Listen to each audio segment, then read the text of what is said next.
the next number of videos, I'm going to be walking us through the Journey of Faith planning parameters. So this is from a document that you can find on the journeyoffaith.org website. So you're welcome to download that and follow along and read it for yourself. So this document begins with the overarching planning goal to promote flourishing faith communities by renewing and aligning all of our people, resources, and actions on the mission of Jesus Christ. So this is something that I talked about at length in earlier videos when it came to the vision of Jesus Christ, the vision that the Archdiocese has of one church encountering Jesus, equipping disciples, living mercy. So our planning goal is to align with that overarching vision, that all that we have, the resources, the decisions we make in this planning process are for the mission of Jesus Christ. So in order to do this, it gives 4 planning principles. The first is flourishing mission-oriented faith communities. So just as I've just said, our big goal is for us to have missional communities of disciples that are willing to go out and make other disciples. And so that's what flourishing ultimately is going to mean, is not only that we're nourishing ourselves in our parishes with the Lord, but then we're also striving to share Him with others.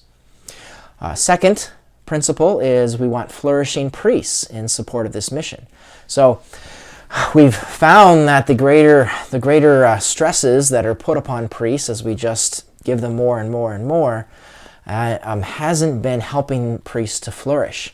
And I would say perhaps our ignoring of the situation for so long has maybe led some of our priests to burn out and fall into unhealthy habits. And so we may have fewer priests now than had we addressed this situation and tried to make an environment where priests can flourish more easily if we'd done that sooner. The third planning principle is we want to create a stable environment for mission.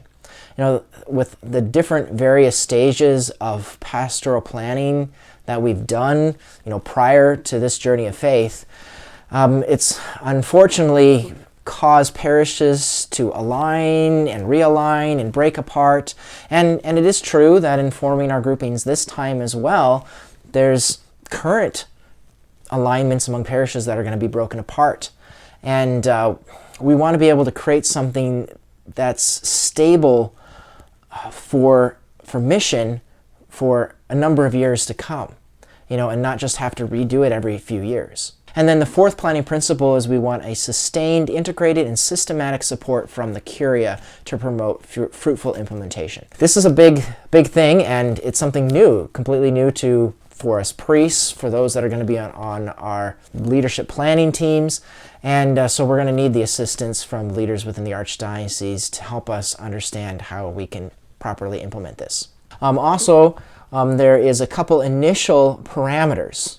By parameters, we mean common expectations for all the priests and parishes across the Archdiocese in support of these planning principles. The limitations, what do we need to work within in order to fulfill those planning principles so that the faith communities are flourishing, the priests are flourishing, there's a stable environment. So the first two parameters that we have here is the reality of what our priest availability is. We need to design something that supports the statistical reality that we talked about in previous videos. That by 2033, 27 archdiocesan priests for the rural area and 54 for the urban area.